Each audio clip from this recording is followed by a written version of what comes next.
All right, everyone, here is your PowerPoint on consciousness. This is dealing with dreams, drugs, and hypnosis.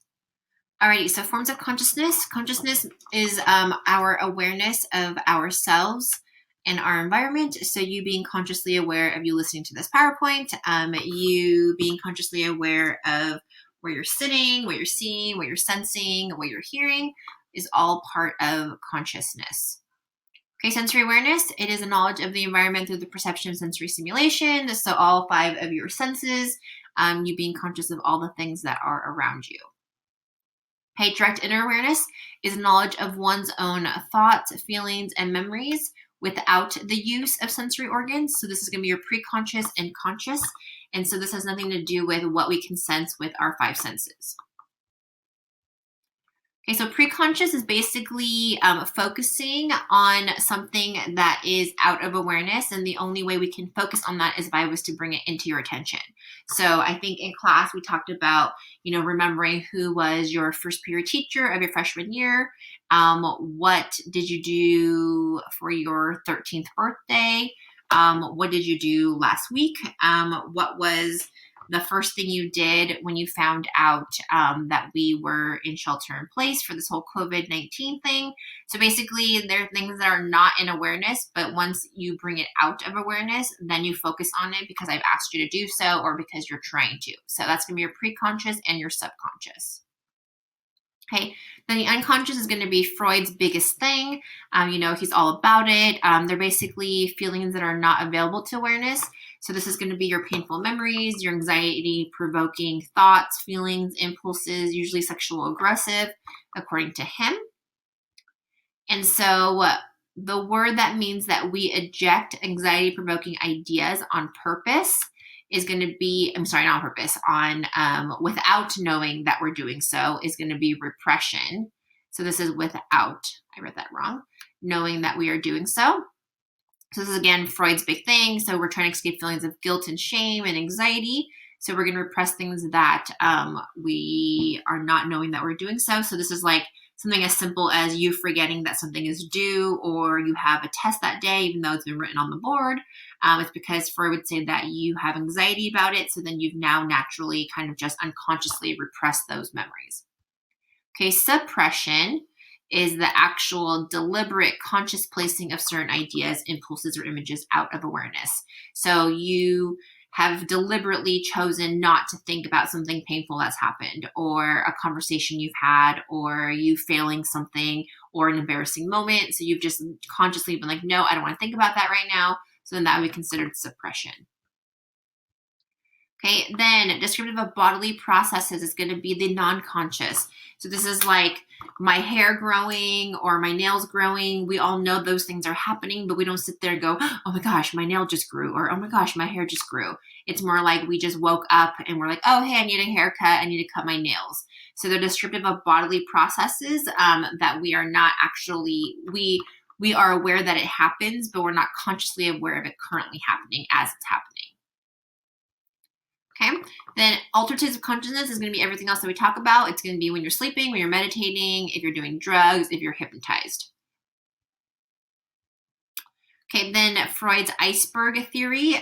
So what he's saying is that our unconscious mind is going to process information simultaneously on multiple tracks. It's why our dreams can be so bizarre and out of sorts.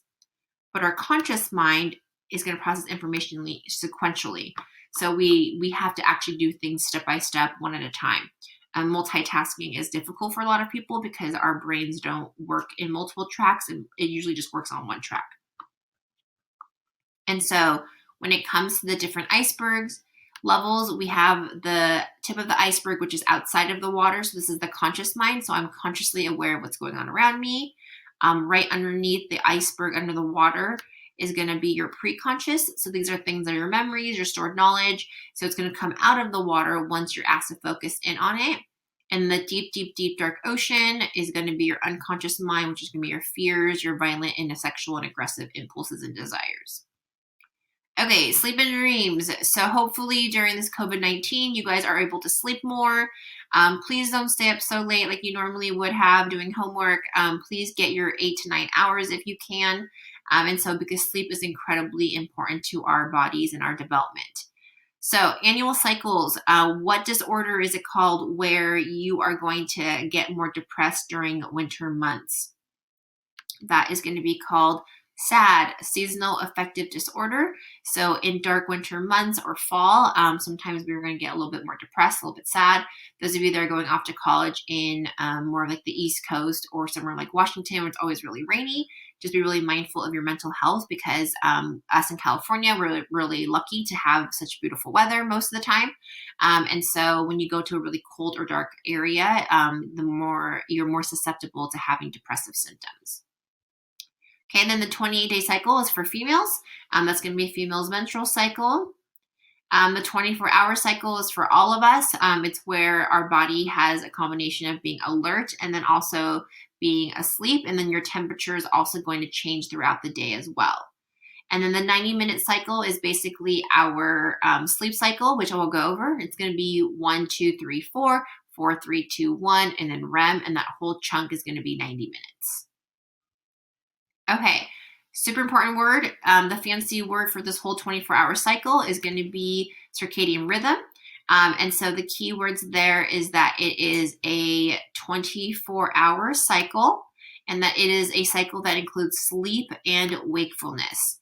And so your bodies are meant to sleep at night and be awake in the day. So whenever we have a transcontinental flight, we get a lot of jet lag because it ruins our rhythm of sleep and our circadian rhythm. So then we either have a hard time falling asleep or we sleep too long in just different hours. So what happens is that the light triggers the suprachiasmatic nucleus to decrease in the morning. So melatonin from the pineal gland and increase evening at nightfall. So melatonin is going to decrease in the day, which then makes us be more awake. And the melatonin is going to be released more at night, which then helps us fall asleep. So a lot of times people that have sleep issues, they might take like a melatonin tablet. So then that way it helps induce sleep. Okay, sleep stages. Again, it is a 90-minute cycle. So it's going to go, hopefully I can write this. 1, 2, 3, 4, and then it's going to climb back up and it's going to go 4, 3, 2, 1, and then we're going to enter REM, and this whole thing is 90 minutes. And so if you're going to sleep 8 hours, you're going to go through this whole cycle about 5 times. Okay, so awake and alertness, when it comes to brain waves, you have beta waves when you're awake, like right now, if you're listening, taking notes, doing your thing, like we're all awake right now, so it is going to be your beta waves. Okay, now you are about to, like you're lying down for bed, you're about to fall asleep, you're not asleep yet, but you're very relaxed. You are going to then have alpha waves, so alpha, A, and A. So alpha is awake but relaxed. Okay, then you are now sleeping. Like, so you've fallen asleep, but it's pretty light. So you have theta. So it's going to be theta waves is essentially standing for transitioning from stage 1 to 2. So it's going to be beta, alpha, theta. Okay, so then in each stage, there's something specific that happens. So now we're in stage 2. We're like, we've fallen asleep, but it's pretty light sleep. We have something called the hypnagogic state. This is pretty much where you have a dreamlike images that resemble vivid photographs. So it is the lightest stage of sleep. It's oftentimes too where you'll, like maybe during a nap or when you first fall asleep, you'll have like one of those like jumping awake dreams where it's like you're falling and then you'll jerk awake and then you'll check your time and it's only been like a few minutes. Is because your whole day's events is kind of still running through your mind. And so it's very dreamlike and kind of like hallucinatory. And so it's going to be very active. And then even though you are sleeping, so it's called a hypnagogic state. Okay, then stage 2, 2 things happen. The first one is going to be sleep spindles. This is basically short bursts of brain waves on an EEG. And then you're also going to have a K complex, which is basically bursts of brain activity that reflect external stimulation. So this is when sometimes we might get a tightening in our legs because we get like, what is it called, like a Charlie horse or a pulled muscle, because maybe something else in your external stimuli has made a loud noise. Excuse me, like a car door slamming outside, or someone in your house slamming a drawer or dropping a book. And so your body's going to tense up, and then your legs are going to pull a muscle because it's pretty much your brain is reflecting external stimulation. And so that's called K complex. So in stage 2, you have sleep spindles and K complex. Then stage 3 and 4, 3 is kind of boring, not much really happens. But you're going to enter your slow deep waves. So it's going to be delta waves. So D is for deep. So delta deep sleep. So this is 3 to 4. This is what should I call it? The deepest stage of sleep. So when you're talking about the waves, it's going to be BAT. Remember we talked about this in class. BAT and then D. Okay, so beta, alpha, theta, delta. So beta, we're awake. Alpha is like stage. It's like we're lying down for bed. Theta is going to be 1 and 2, and then delta is 3 and 4. Okay, so beta is us right now, fully awake. Alpha is like I'm lying down and I'm like about to fall asleep, but I'm still kind of awake, but I'm just relaxed. Theta is transitioning from stages 1, so now I'm asleep, into stage 2, so 1 and 2, and then delta is deep sleep 3 and 4. Okay, again, stage 4 is the deepest stage. It's most difficult to be awakened. After about a half hour, we're going to then journey backwards, upwards, and then into REM. So 4, 3, 2, 1, and then REM. Okay, REM, we're going to go back to being actually beta waves, which is interesting because we're fully asleep, but our brains are as active as if it is right now. So it's kind of like interesting that we're completely asleep, but our brains are still really much working. So it goes back to beta. Okay, again, it's going to be a 90-minute cycle for this whole thing. So 1, 2, 3, 4, 4, 3, 2, 1, and then REM. That whole thing is going to be 90 minutes. Okay, and then stage 4 actually decreases, and the duration of REM increases as we get closer to morning. Okay, so rapid eye movement is REM. It's a level of arousal similar to waking state, but difficult to wake. If awoken during the stage, you'll remember your dreams 80% of the time. And then again, it's going to go through 5 trips of this if you are sleeping 8 to 9 hours. And then it's going to last the longest towards the end of sleep. So most of the time when you're waking up in the morning, you're probably in stage REM. Okay, so then this is the whole thing about how it's interesting because there's a paradoxical sleep. It's a sense that we are fully asleep, but our brains are as active as if we're awake. So then there's a paradox. Okay, we talked about sleep paralysis. Hopefully none of you guys have had this during this break, but this is pretty much where you are sleeping, but no, it's like you're awake, but your body's still paralyzed because the discrepancy is between the brainstem and then also your REM sleep. So sleep paralysis occurs after when falling asleep or when you're waking up because your brain is active, but your body isn't like ready to wake up yet or to fall asleep. So there's this discrepancy between what our brain wants to do and what our body wants to do. So then you have sleep paralysis. Okay, sleep deprivation. So if you're sleep deprived, one will look like her. Also, it can lead to fatigue and death. It can impair concentration. You can become emotionally irritable. It can depress your immune system. So that's a key right now, especially with COVID-19. Please, please, please be getting your rest so that way you can build up your immune system and fight off any sort of viruses or infections or bacteria. And it just puts you more vulnerable for a lot of emotional, mental, physical dangers when we don't have enough sleep. Okay, sleep theories. It helps protect you. It helps recuperate us and restores our brain tissue, helps us remember. For you guys, it helps you grow. Again, the pituitary gland is going to release their growth hormone, especially during this time. We talked about this too. Between the hours of 11 and 3, try to at least be sleeping then because your pituitary gland is working the most during that time to help release their growth hormone. Okay, then we have nightmares. So nightmares are going to be considered a REM thing.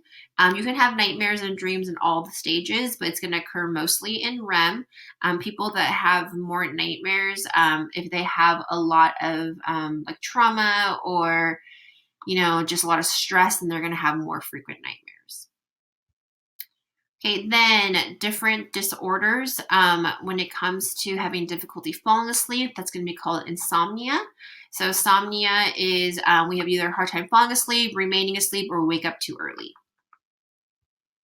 Okay, this one is going to be sleep apnea. This is pretty much a temporary cessation of breathing. It's going to occur more in men and oftentimes more on the overweight side. And so this is basically where it's like beyond just snoring. It's like almost kind of like a choking sound, and they're going to basically stop breathing in the middle of the night. So then they have to wear oxygen masks to help them. Okay. Then we have sleep terrors, which occur more in women. More in children. And then this is going to be considered a stage 4 issue, whereas nightmares is considered a dream. So it's going to be in a REM stage. So it's normally the question they'll ask you if it's a multiple choice. So sleep terrors is going to be stage 4. It occurs more in children, and nightmares are going to be considered more in REM stage. Okay, then this one is controlled by uncontrollable seizures. This was narcolepsy. Do you guys remember the video I showed you? It was about the narcoleptic doggy, how he kept falling asleep every time he was excited. And so in a person, this is a person that would fall asleep randomly, and they're basically like little sleep attacks that may last about 15 minutes. People that have this disorder probably wouldn't be given driver's license because it'd be really dangerous for them because they can't control when they would fall asleep. Okay, so then why do we dream? Just different theories. Sigmund Freud obviously believed that it helped with all of our wishes and our urges. He also believed that dreams helped protect us from things that were disturbing. So instead of us thinking about all these really disturbing things in our real lives, it then allows us to play them out in our dreams. So it helps us protect us. But a lot of people have said that no, dreams don't really have a lot of significant meaning, that they almost just resemble what we are thinking or stressed out about during this time. Like I had a friend who kept dreaming about like she was going to have a birthday party soon, and she just kept dreaming that every person in attendance was on a screen, like through a computer or a phone, and everyone was just either doing FaceTime or doing Zoom. And in the dream, she felt really sad because she couldn't really celebrate with people like in actual person, but it had to be through a technology device, which obviously resembles what's currently happening right now in COVID-19. And so that tends to be what normally happens, is that our dreams are going to play out more what we're worried about or thinking about or focused on in our everyday lives, rather than having this like deep rooted unconscious purpose or meaning, like what Freud would say. Okay, so dreams, according to him, is going to be the royal road to the unconscious. It's also kind of why we are sometimes uncomfortable telling people our dreams, because it can be really personal. And so for him, he says that it does help guard us, and then also allows us to fulfill any wishes that we might have that we're like uncomfortable to talk about or admit. Okay, so then talk about the term content. So the actual plot line of the dream is going to be the manifest. So me just telling you what I dreamt about is going to be the manifest content. And then the underlining analysis of like what it really means is going to be the latent content, because that basically means hidden. And so Freud was all about the latent content. Again, no scientific value to his theories, but he's still really famous. Okay, so then why do we dream? So again, it helps us process information is one theory that allows us to like sift, sort, and fix a day's experiences into our memories. Another theory is that it helps preserve the neural pathways. Instead of our brains going completely dead in the middle of the night for like 8 hours, it still allows us to be active and stimulates neural pathways. This one is basically where our dreams allow us to make sense of random activity, and that's called the activation synthesis theory. All right, then we also have cognitive development. It also allows us to kind of work out our problems. I know some people have gone to bed, having a lot of issues, whether it's personal or academic, and they like solve the problem in their dream, and the next morning they feel better. So all the different reasons as to why we dream, it's really up to you which one you support. Alrighty, then whenever we are deprived of sleep, especially REM, we are going to have something called REM rebound, because we've accumulated so much REM debt. So if you are depriving yourselves of REM every day, you're going to build this huge debt. I'm hoping because we have this break, a lot of you guys that were in debt are able to make up those hours.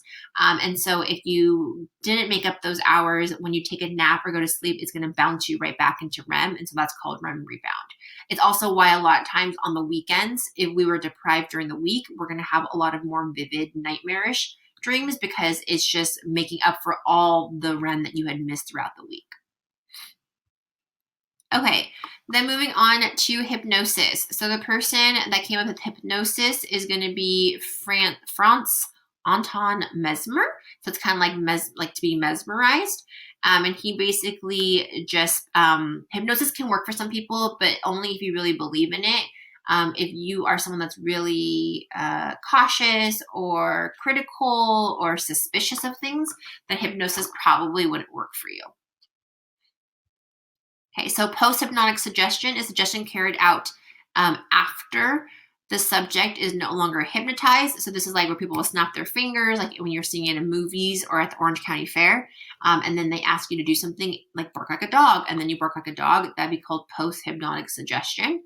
And then post-hypnotic amnesia is the inability to recall that one has experienced hypnosis. So usually people that have gone underneath hypnosis, when they come out of it, it's almost kind of hazy and fuzzy, and they don't remember really doing all the things that they did. And so that would be called post-hypnotic amnesia. Alrighty, then the two theories is social influence theory. Some people believe that some individuals have such a huge imagination, excuse me, that they're like actors almost playing a social role. So it's not that they're faking it, but they're so into the character of being hypnotized that then they can be socially influenced, and then that leads them to being hypnotized.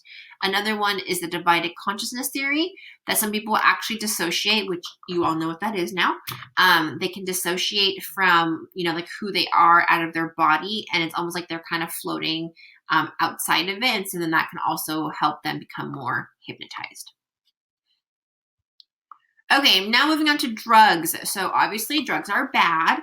And so these are going to be talking about more like the street drugs you'd be using rather than like prescription medications, which also that is actually one of our highest addictions right now. So drugs in general are going to affect and alter perceptions and consciousness and affect mood.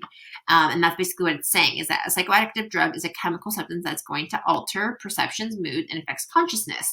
And obviously if drugs didn't do that, then we wouldn't be taking them. It'd be like water. And so people that take drugs, the whole point of taking drugs is to alter our state of consciousness, and then we either feel better or numb or alleviates pain. And so that's why it's considered a drug. Okay, dependence and addiction. So the more drugs you take, the higher the tolerance. So let's say one beer initially got you drunk, but then as you continue to drink and build your tolerance, it might now take a 6-pack to get you drunk. And so the more you do a drug, the more tolerance you are going to build for that drug. And then you're going to end up needing more to get the same effects, and that costs more money, and so it's expensive, which is also a negative effect of doing drugs.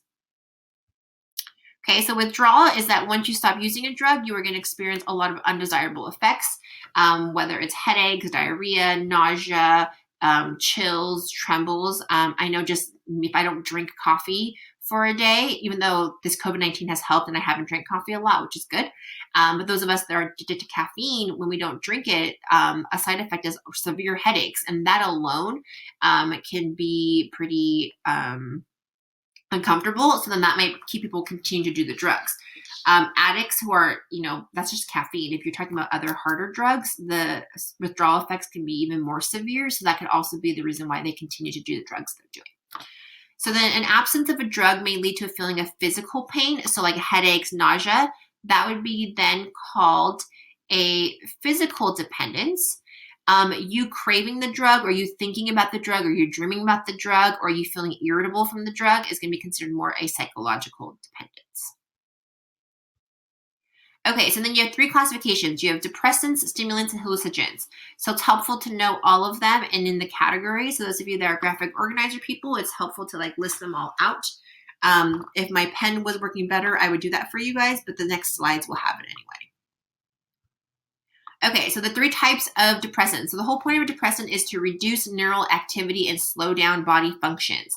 So your 3 types are going to be alcohol, barbiturates, which is a fancy word for sleeping pills, and opiates, which is going to be your pain medications. Okay, so alcohol affects motor skills, judgment, memory. Not everyone is the same way when they've been drinking. Some people are aggressive, some people are obnoxious, some people are sleepy, some people are really promiscuous and outgoing and funny, and it just kind of depends. But it is one of the most commonly abused drugs that are being used. Okay. Barbiturates is going to be drugs that depress the activity of the neural system. It's going to help you with sleep. It also helps reduce anxiety. So this can be a very much abused type of drug because especially if you have a hard time sleeping, taking a barbiturate and just helping you like pass out can feel good for a lot of people, but it can be abused a lot. I would say a lot of celebrities, when they overdose, they're probably doing a combination of barbiturates, prescription medications like antidepressants, anti-anxiety medications, and then mixed with alcohol. And so when you're thinking about all those drugs mixed together, they're all depressants. And so then that can then lead to overdose and death and all those unpleasant things. So just be really careful with all of these types of drugs. Okay, and then we have your depressants, your opiates. And so your 2 types of opiates is going to be mostly morphine and heroin. So morphine originally was called the soldier's disease because our soldiers were getting injured, and so then they were taking morphine to help with the pain. But then a lot of people got really addicted to it. So then, in order to save that problem, they created heroin. So I have no idea why, but both morphine and heroin are classified underneath opiates, and they are depressants because they are going to lessen pain and anxiety. So then they are highly, highly addictive. Okay, then you have all of these stimulants. So there's a ton. Okay, can we list all of them? So you have caffeine, you have nicotine, you have cocaine, you have ecstasy, you have amphetamines, and then you have methamphetamines. So these 2 tend to be classified together. And so I don't see them asking both of them on the same question, like in the same options, because they're kind of the same.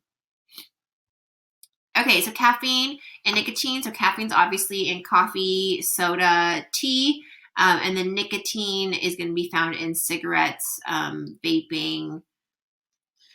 I think that's it, right? Like, like smoking, basically. Okay, amphetamines. So methamphetamines, so street drugs. Amphetamines is basically speed. It can also be found in ADHD medications like Adderall and Ritalin. And so if it's oftentimes is going to be used by, high achieving students who need to stay up all night and do all their homework. It's going to be used by models because it can help you lose weight.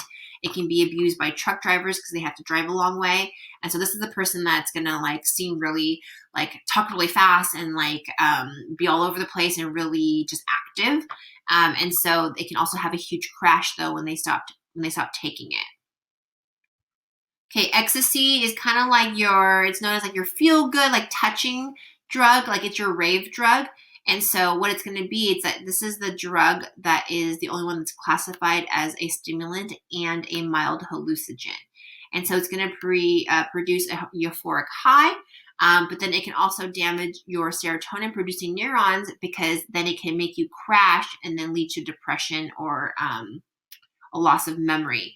So a lot of times people are going to use it for raves because like if you touch people, it's going to like make you feel really good and it's going to be like really heightened sensations. It is, obviously an upper because it's a stimulant, but then it can also make you hallucinate a little bit because it's classified also as a hallucinogen.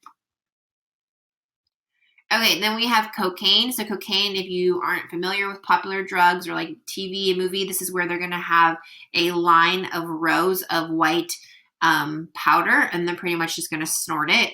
And so it's going to be called crack or coke or blow.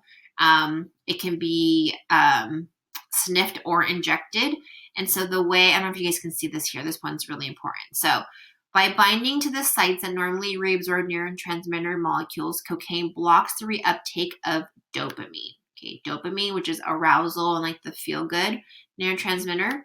norepinephrine, which is arousal, attention, adrenaline, and serotonin, which is a mood lifter, and then sleep. And so it says it's going to block the reuptake of that. So usually we would reabsorb it, but it's going to block reuptake. And so it's going to leave all of that in your system. So it's going to remain in the synapse, intensifying their normal mood altering effects and producing a euphoric rush. But then when the cocaine drops and you stop taking it, the absence of it, the neurotransmitters are going to produce a crash. So what's really dangerous about all these drugs is that if you take them for too long, you're basically training your body to no longer produce them naturally. And so if your body normally can produce dopamine or epinephrine and serotonin and make you normally feel good, if you keep doing cocaine and keep doing it, eventually your body's going to be like, well, I don't need to really work anymore because you're already supplementing it with coke. And so once you stop taking cocaine, our body doesn't kick into gear right away. And so you have this huge crash into like depression or suicidal ideations, or you feel just terrible because your body hasn't had to naturally make norepinephrine, dopamine, or serotonin on its own. And so that's why drug use is a huge danger, because you're basically altering body chemistry and then your body doesn't remember how to take care of itself because you've been taking these supplemental drugs. So food for thought, again, just, the little message is don't do drugs. And again, we talked about drugs and just brain development. Before 25, brain isn't fully developed yet. So anything that you put in your body that is going to be brain chemistry altering can lead to lasting damaging effects. Okay, then we have your psychedelic drugs, which are going to be considered your hallucinogens. And so the type of hallucinogens you have is there are two of them. We're going to have acid, which is LSD. And so an acid trip can basically make you see really bizarre things. It's really dangerous because you don't know what you're going to see, and it's kind of like out of control. And sometimes there are flashbacks where you can be no longer on the drug, but then you can have a flashback of the trip, and the trip could have been really negative experience. So that can be really freaky as well. I've also heard some studies where it's saying that some people are becoming paralyzed in their spine because of LSD and acid, but that's something you're going to have to research a little bit more. And then the last one is THC, which is basically marijuana. And so it does have mild hallucinations with it, depending on the person that is taking the drug. So that is basically all of your drugs. Make sure you know that what's a depressant, what's a stimulant, and what is a hallucinogen. Again, ecstasy is the only one that is a stimulant and a mild hallucinogen. All right, and the last slide for consciousness is basically the mind-body. And so we have two theories. So one theory is dualism. So dualists believe that mind and body are two distinct entities that interact together. So mind and body are separate, but they act together. Whereas monoism believes that the mind and body are different aspects of the same thing. So one versus two. All right, guys, hopefully this was helpful. I will post the next one soon, and I hope to see you guys soon. Happy reviewing.